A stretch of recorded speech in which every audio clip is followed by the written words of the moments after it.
30 million people died of starvation. 3 crore आदमी मर गया स्टारवेशन के कारण। हिंदुस्तान में ऐसा नहीं हुआ, मतलब दोनों साल ड्राउट था, और ये पिछले 100 साल में 3 बार हुआ है ऐसे, जो बैक टू बैक ड्राउट हुआ। उसके बावजूद भी ना तो प्राइसेस आउट ऑफ कंट्रोल गए, नीचे जा रहा है 1.5 फुट पर ईयर पानी, ग्राउंड वाटर टेबल नीचे जा रही है। इस समय जाइए, जो फ्लड कर रखा है राइस फील्ड्स में, that is a pond of methane. Methane is 80 times the carbon dioxide. Political advantage तो अब आजकल लाडली बहना नहीं हो रहा, वो क्या दे रहे हैं।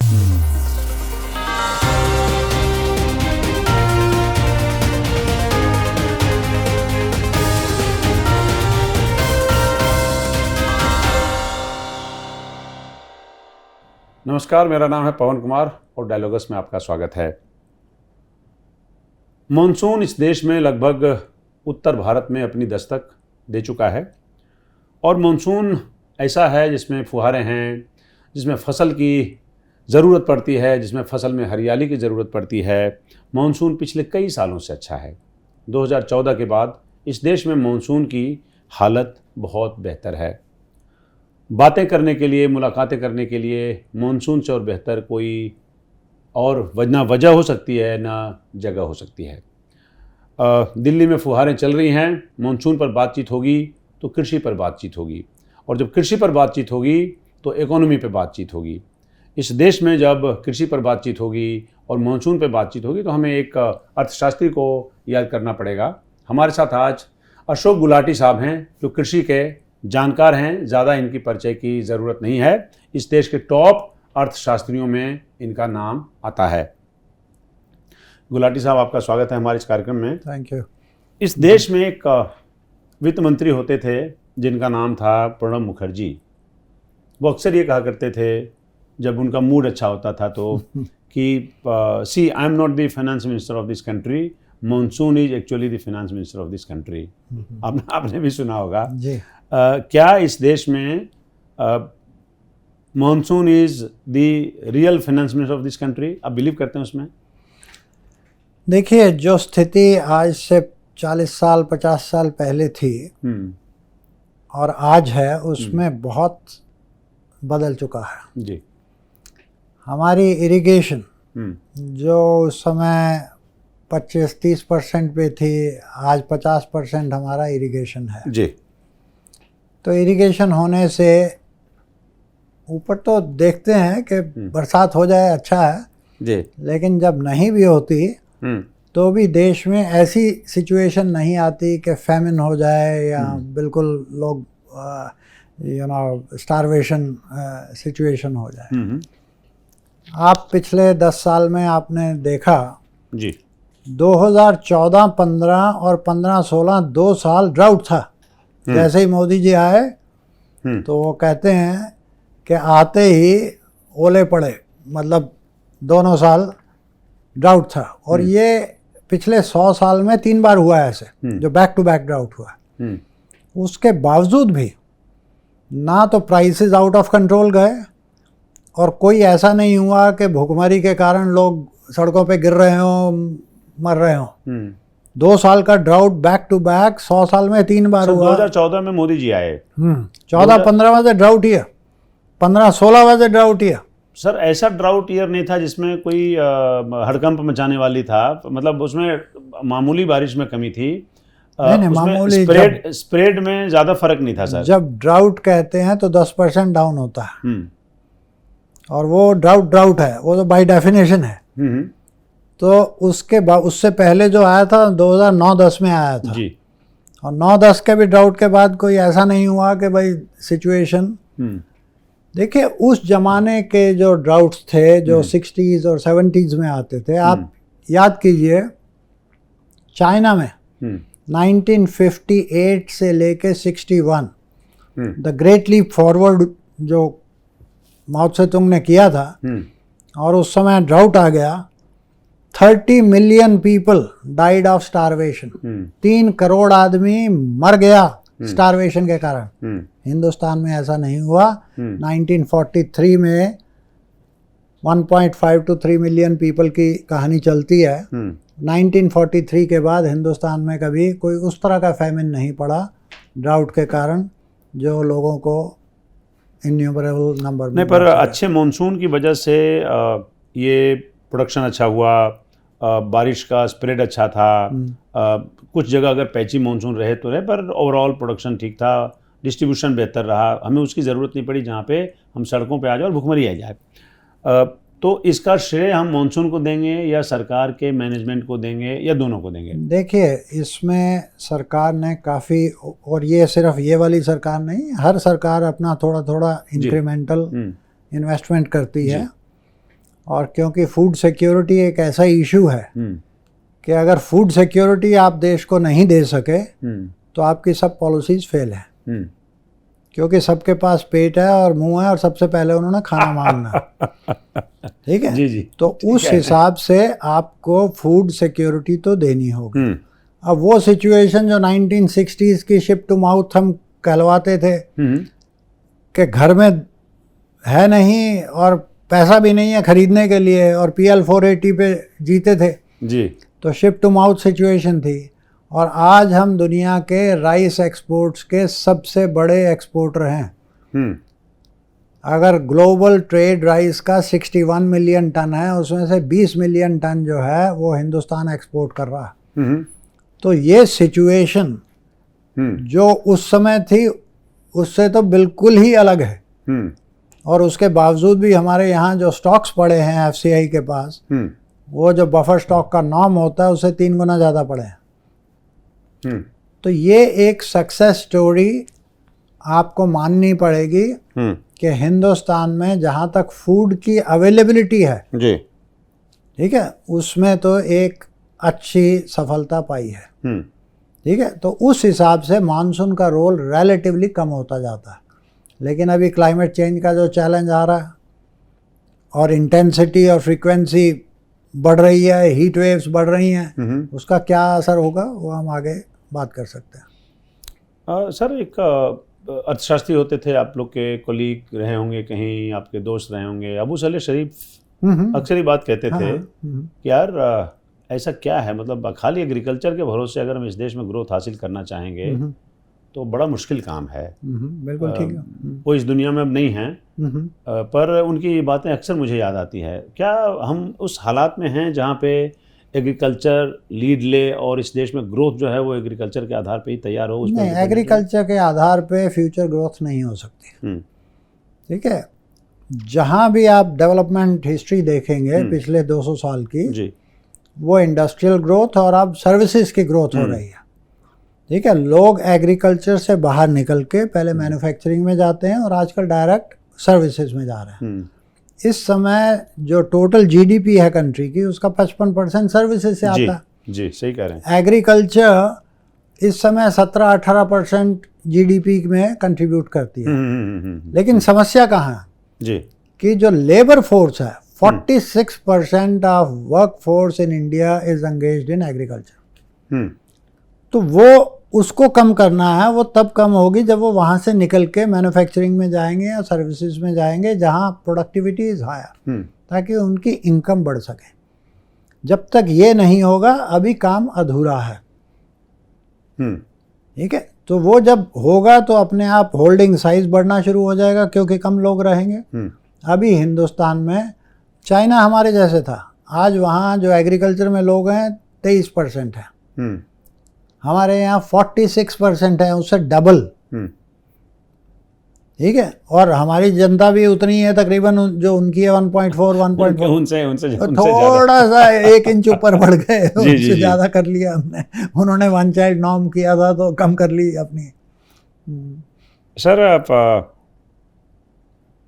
चलिए वापस लौटते हैं एग्रीकल्चर के स्टेट की तरफ। हम लोग जैसे जब बात करते हैं the current state of India's agriculture, जी, how is it and what kind of reforms that you see that we can undertake to take agriculture to a new height, I would say? पिछले 10 साल में मैं कहूँगा जी, जब से मोदी जी आए हैं, so that it becomes more competitive and sustainable as well. बिल्कुल ठीक है। देखिए, पहला काम एग्रीकल्चर का है टू फीड इट्स पीपल, ठीक है, जो कंट्री के लोग हैं उनको खाना मिल सके, ठीक है, पहला काम ये है। तो 4% की ग्रोथ है ऑन एन एवरेज, जो अगर आप कंपेयर करें जिस समय डॉक्टर मनमोहन सिंह थे तो उनके पीरियड का 2004 से 14 लें तो वो 3.5% ग्रोथ थी, ठीक है। अब 4% की ग्रोथ है, तो थोड़ा सा मार्जिनली इम्प्रूवमेंट हुई है despite 2 years of drought.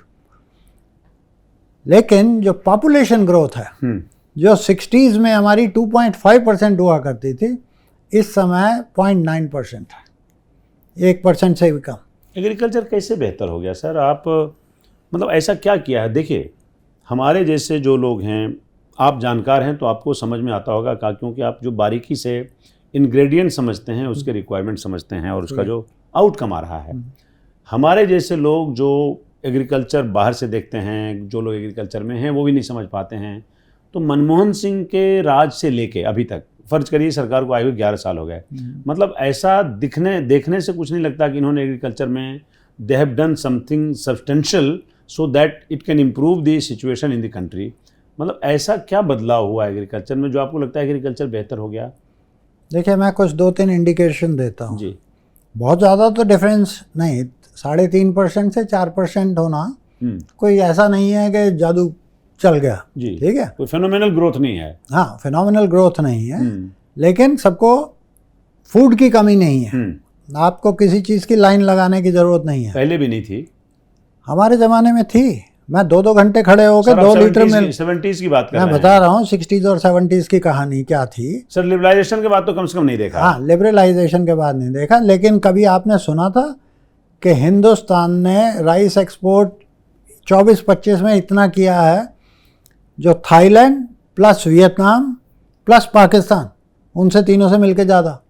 Sir, माँ पिता से कहानियाँ सुनते थे कि ऐसा हुआ, गेहूं का कलर ऐसा होता था, बाहर से मंगाते थे, बिल्कुल सूखा पड़ गया, चावल हमारे पास होते नहीं थे, एक ही शाम खाना खाता था, ये बात सही है। तो उस हिसाब से पिछले 5 साल में हमने 100 मिलियन से ज़्यादा ग्रेन एक्सपोर्ट किया है। China is a huge net importer. Can you believe, even USA जिसकी पॉपुलेशन हमारे से 1/4 है और एरिया 3 गुना है, is a net importer of agriculture. दुनिया का सबसे बड़ा एक्सपोर्टर भी है, लेकिन इम्पोर्टर उससे बड़ा है, तो नेट इम्पोर्टर है। China is a net importer, India is the only country which is net exporter of the large countries more population. Gulati साहब, कौन रिस्पॉन्सिबल है इसके लिए? मानसून रिस्पॉन्सिबल है, दोनों सरकार चीज रिस्पॉन्सिबल है, प्रोडक्शन अच्छा किया है तो किसान रिस्पॉन्सिबल हैं, मार्केट में ठीक तरीके से डिस्ट्रीब्यूट हो रहा है तो उसमें जो मेडी बिचौलिए हैं, कहें नॉट नेगेटिव टर्म में, वो रिस्पॉन्सिबल हैं। देखिए, सरकार अगर अपनी पीठ थपथपाना चाहे इस बात को लेके तो आप उनके साथ होंगे? ये सिर्फ मानसून से नहीं चलता, ठीक है। किसी समय हम लार्ज इम्पोर्टर थे, आज हम एक्सपोर्टर हैं, तो मानसून में तो कोई ऐसा, मानसून तो खराब ही हुई है, बेटर नहीं हुई, तो पॉलिसीज़ को कुछ तो आपको क्रेडिट देना पड़ेगा, ठीक है। तो पॉलिसीज़ में क्या चीज़ होती है, आप कितना इन्वेस्टमेंट कर रहे हैं, इरिगेशन में पानी दे रहे हैं कि नहीं दे रहे हैं, आप एग्रीकल्चर R&D में क्या कर रहे हैं, आपकी पॉलिसीज़ इंपोर्ट ऑफ टेक्नोलॉजी पे क्या है। दूसरा ये है कि जो प्राइवेट सेक्टर करता है, ट्रैक्टर कोई सरकार थोड़ी बनाएगी, फार्म मशीनरी बनती है जी, उससे इम्प्रूवमेंट होती है। आदमी अपना खेत में जो पंप लगाएगा वो सरकार थोड़ी लगाएगी, वो तो खुद लगाएगा। लेकिन जब उसको दिखता है कि मैं प्रोड्यूस करके कुछ बेनिफिट ले सकता हूँ, तो 70% आपका जो इरिगेशन है वो ग्राउंड वाटर बेस्ड है। उसकी समस्या है कि फ्री इलेक्ट्रिसिटी आई चारों तरफ। हमारे ज़माने में तो रहट चलते थे पंजाब में भी, अब रहट दिखा दो एक भी, बैल से चलते थे, रहट तो सर 40 साल पहले गायब हो गया, खत्म हो गए ना, मैं बता रहा हूँ। तो अब तो सब जगह ट्यूबवेल लग रहे हैं जी। इलेक्ट्रिसिटी आई तो वो किसने दी? एक पॉलिसी बनी, सरकार ने प्रोवाइड करी, और फ्री इलेक्ट्रिसिटी, जो मैं उसकी फेवर में नहीं हूँ क्योंकि वाटर टेबल नीचे जा रही है ज़बरदस्त, ठीक है। तो सरकार की नीतियाँ कुछ ऐसी रही जिससे प्रोडक्शन बढ़ा है, और इतना बड़ा है कि जो हमारी पॉपुलेशन ग्रोथ से कहीं ज़्यादा है। ये एक बहुत बड़ी अचीवमेंट है हिंदुस्तान की। 1.44 बिलियन लोगों को पहले खाना खिलाना, ये एक सक्सेस स्टोरी है, और वो भी होल्डिंग साइज 1 हेक्टेयर का, average holding size 1 hectare. Credit, majority credit का आप देते हैं गवर्नमेंट को? मैं देता, यस, पॉलिसीज जो भी गवर्नमेंट रही, ये जरूरी ये वाली गवर्नमेंट नहीं, पिछली गवर्नमेंट ने भी, हर एक गवर्नमेंट अपना कंट्रीब्यूट करती है अपने हिसाब से, इंक्रीमेंटल बेसिस पे। इंक्रीमेंटल जो भी आएगा वो तो इंक्रीमेंटल ही करेगा ना, तो बेस तो है। हम 2000 ऑनवर्ड से नेट एक्सपोर्टर ऑफ एग्रीकल्चर रहे हैं पिछले 25 साल से जी, और वो बढ़ता जा रहा है एक्सपोर्ट। पहले 5 बिलियन अगर डॉलर होता था तो आज 50 बिलियन डॉलर का एक्सपोर्ट है जी। तो ये एक सफलता है जो स्मॉल होल्डर इकोनॉमी की सफलता मानी जाती है। ठीक है, चाइना वो नहीं कर पाया। China is a huge net importer of agriculture. अगर चाइना का देखूं, उसका सोयाबीन का इंपोर्ट 112 मिलियन टन का, आप सुन के ही हैरान हो जाएंगे, 112 मिलियन टन इंपोर्ट कर रहा है सोयाबीन का ही। हिंदुस्तान में अगर 5 मिलियन टन भी इंपोर्ट हो जाए तो हाहाकार मच जाती है। पर सोयाबीन में हम इंपोर्ट करते तो हैं? नहीं करते, सोयाबीन हम मानेंगे ऑयल सीड्स में करते हैं, एडिबल ऑयल करते हैं, वो पाम ऑयल ज़्यादा है और सोया ऑयल उसका नेक्स्ट है, एडिबल ऑयल होता है, सोयाबीन नहीं करने देते हम, कहते हैं जीएम है। सर ये सबसे बड़ी उपलब्धि है, खाना मिल रहा है सबको। पर सर पर्याप्त नहीं है ना, खाली खाना मिलने से देखिए पर्याप्त आप कितना खाना चाहते हैं वो तो आपकी पॉकेट पे डिपेंड करता है ना। 2 चीज़ें हैं, एक है क्वांटिटी, दूसरी है क्वालिटी। आप क्या खा रहे हैं? आप 4 चपाती से 6 चपाती पे नहीं जाएंगे, 4 से 2 पे जाएंगे, और 2 से मेरी तरह 1 चपाती पे आएंगे। आप 1 पे आ गए हैं? हाँ, और वो भी मैं चपाती गेहूं की नहीं खाता, उसमें बीट रूट डाल देता हूँ, या बेसन डाल देता हूँ, या बाजरे का डाल देता हूँ। जी। ठीक है, मिक्स करके। तो आप क्वालिटी बढ़ाना चाहते हैं कि न्यूट्रिशन, न्यूट्रिशनल सिक्योरिटी। हमें अब जो जिस फेज में हैं हम फूड सिक्योरिटी से न्यूट्रिशन सिक्योरिटी की तरफ जाना है, क्योंकि न्यूट्रिशन जो वीट जो न्यूट्रिशन देती थी 1960 में और 70 में, वो हाई यील्डिंग वैरायटी आने के बाद कम होते होते आज जो जिंक उसमें होता है 33% कम है। सर वीट इस देश में इंपोर्टेड आइटम है। वीट हम लोगों ने वीट बाहर से लाके पैदा किया है। नहीं होता तो यहाँ भी था, ऐसी बात बहुत कम, पूरे देश में इवनली डिस्ट्रीब्यूटेड तो नहीं था उसका प्रोडक्शन। ठीक है, वो तो उसका, क्योंकि उसको जो एग्रो क्लाइमेटिक जोन चाहिए वो ज़्यादा गर्म नहीं चाहिए, वो ठंडा पहले पसंद करता है, और फिर जब गर्मी होती है तो पक जाता है। अच्छा, किसान पे आते हैं सर। अभी से 20 साल पहले भी किसान या अभी भी कहता है कि साहब जो फसल हम उगाते हैं उसकी कीमत एक्चुअली हमें नहीं मिलती, बाजार में बेशक वो महंगा मिलता होगा, ठीक है, बिचौलिए बेशक पैसा ले जाते होंगे, ठीक है, हमें उसकी एडिक्वेट कीमत नहीं मिलती है, ठीक है, हम या तो बहुत मिनिमम प्रॉफिट में काम कर रहे होते हैं, ठीक है, या किसान जो है वो नो प्रॉफिट नो लॉस पे काम कर रहे होते हैं। ठीक है। इस देश में फार्मर पहले डिस्ट्रेस में था, अभी भी डिस्ट्रेस में है। क्वेश्चन का पहला भाग ये है। दूसरा भाग ये है सर कि फार्मर इनकम पे आपका स्टैंड क्या वही है जो अब से 20 साल पहले था? क्या हालात वहाँ बदले हैं? इसको ऐसे पलट के अगर सवाल पूछें तो मेरा स्टैंड 2 चीज़ें, इसमें कोई 2 राय नहीं स्टैंड है। मतलब आपका ओपिनियन आई वुड से। देखिए 2 बातें समझ लीजिए कि फार्मर की इनकम किस चीज़ पे डिपेंड करती है। Over a period of time, क्योंकि इतने ज़्यादा लोग एग्रीकल्चर पे डिपेंडेंट है, पिताजी के पास अगर 20 एकड़ थे तो वो 4 बच्चों में बट के 5 एकड़ हो गए, और फिर 5 के और आगे नीचे 2 एकड़ रह गए, तो एवरेज होल्डिंग साइज 1 हेक्टेयर 2.5 एकड़ पे है हमारा इस समय। जी, ठीक है। उसमें अगर आप चावल या गेहूं लगाएंगे तो उससे इनकम इतनी नहीं आ सकती कि आपको 5 आदमियों का खाना और ढंग से, क्योंकि 4 महीने लगते हैं वो क्रॉप के आने में। पंजाब के फार्मर को छोड़ दीजिए जो सबसे बड़े हैं इस देश में, आप बिहार के फार्मर को देखिए, और यूपी, ईस्टर्न यूपी के देखिए, और वेस्ट बंगाल और आसाम में देखिए, तो होल्डिंग साइज बहुत कम होता जा रहा है क्योंकि too much pressure of population. इसको लिबरेट कीजिए या लोगों को एग्रीकल्चर से बाहर निकालिए, तब वो होल्डिंग साइज बढ़ जाता है। ठीक है, दूसरे देशों में होगा जब लोग चले जाएंगे। अब चाइना में क्या हो रहा है, चाइना में ऐसे ही 45% लोग थे एग्रीकल्चर में, आज 23% है। तो जब वो बाहर निकल गए, दूसरे काम मैन्युफैक्चरिंग में चले गए, तो जो बाकी रहे उन्होंने लैंड लीज खोल ली है। लैंड लीज मार्केट ओपन है, 30 साल के लिए आप लीज आउट कर सकते हैं किसी को भी। तो वो जो एग्रीकल्चर करना चाहता है वो करता है, तो होल्डिंग साइज बड़ा हो जाता है थोड़ा। ठीक है, तो एक पहली चीज़ तो होल्डिंग साइज क्या है इनकम के लिए। ठीक है, आप एक्सेप्ट कर रहे हैं कि फार्मर्स में डिस्ट्रेस है पहले तो?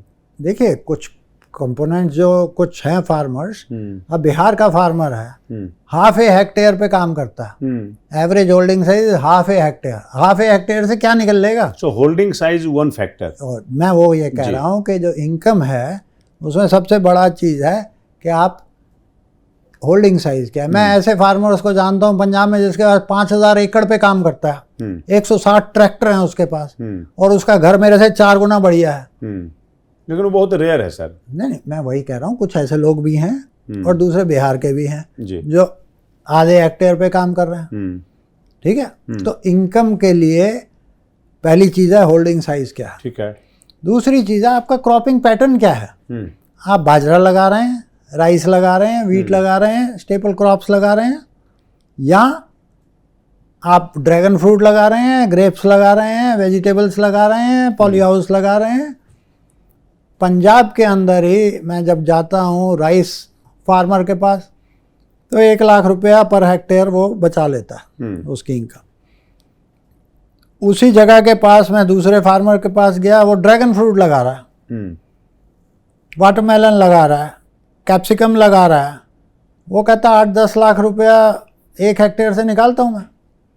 तो जो फार्मर पैडी लगा रहा है उससे वो 8 गुना 10 गुना लगा रहा है, लेकिन उसका रिस्क है, मार्केट रिस्क है, पेरिशेबल है, कहाँ बेचेगा, ड्रैगन फ्रूट कितने लोग समझते हैं, तो वो रिस्क लेने वाला है, कर सकते हैं।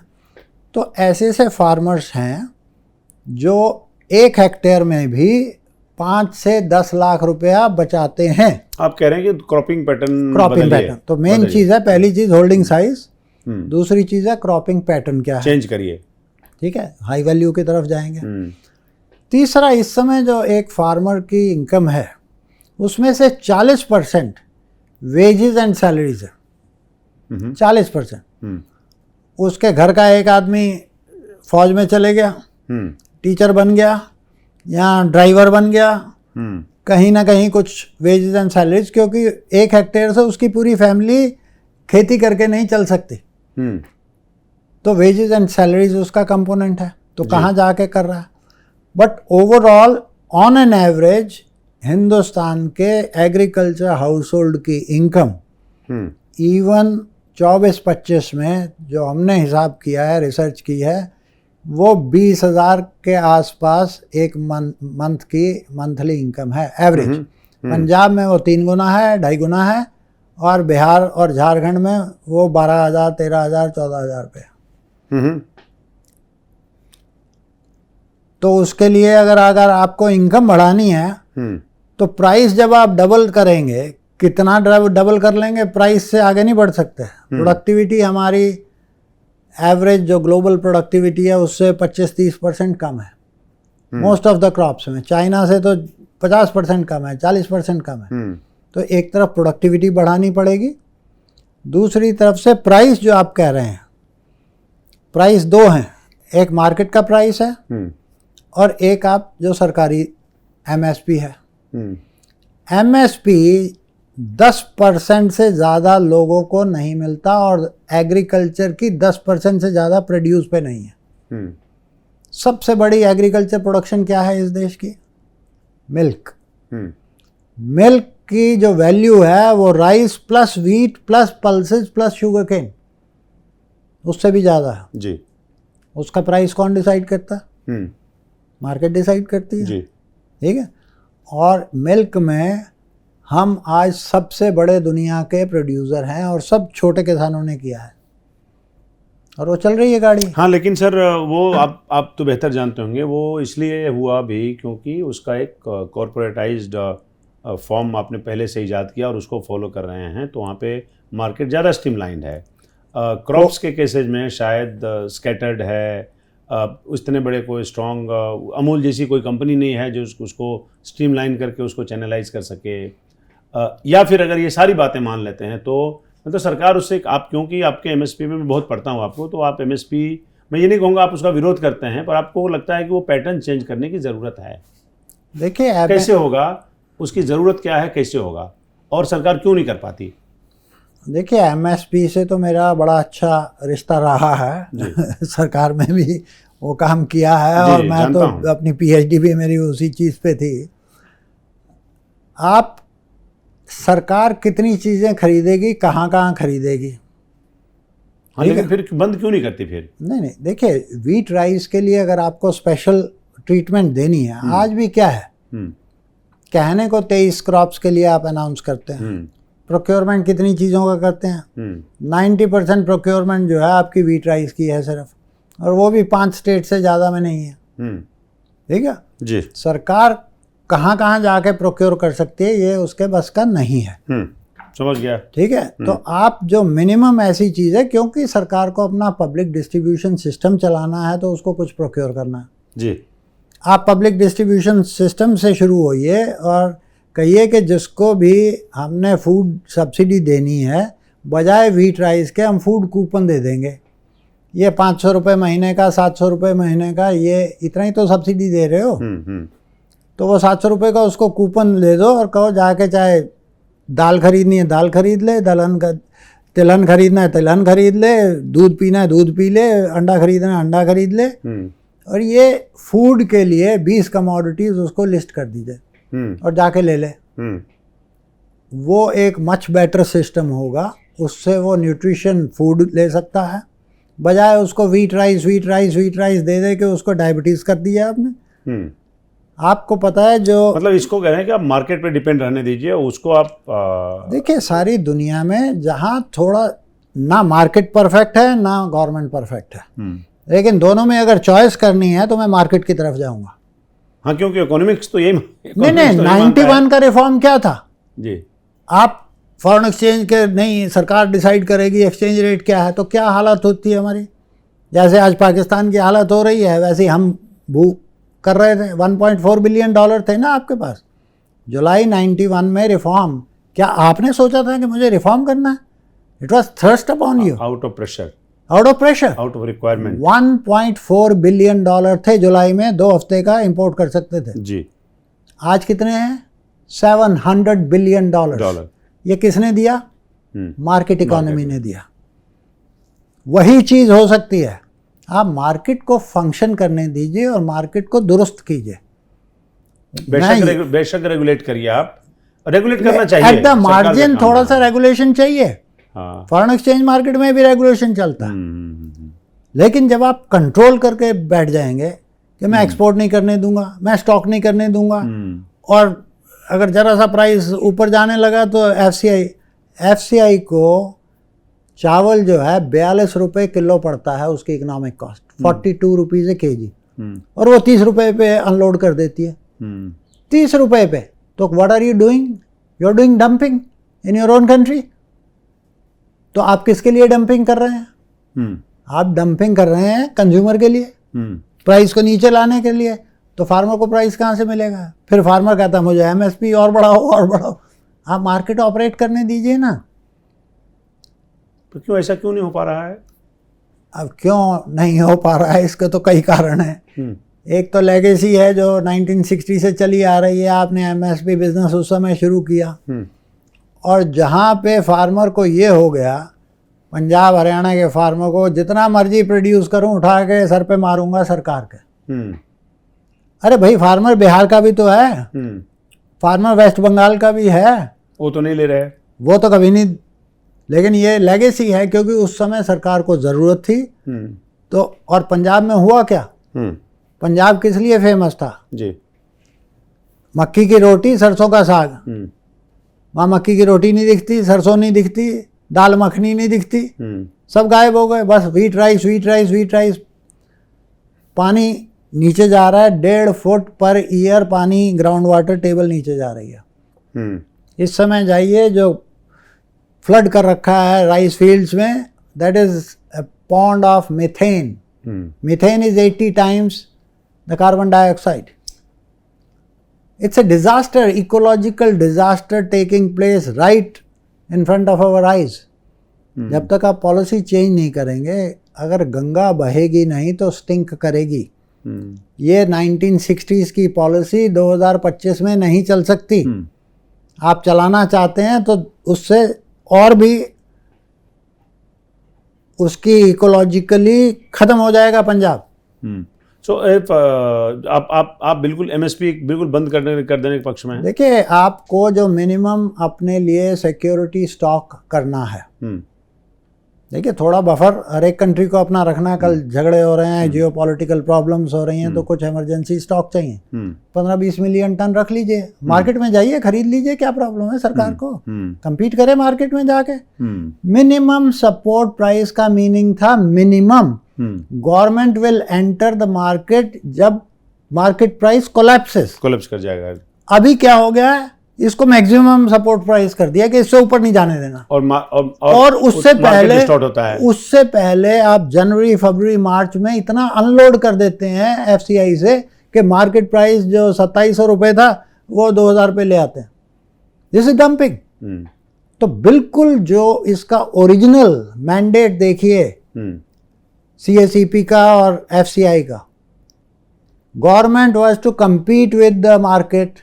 अगर मार्केट 50 पैसे भी ज़्यादा दे रही है तो farmer should have the right to sell in the market. आप ये कह रहे हैं गुलाटी साहब कि मार्केट देश की इकोनॉमिक्स को मैच नहीं करता, पॉलिटिक्स को करता होगा।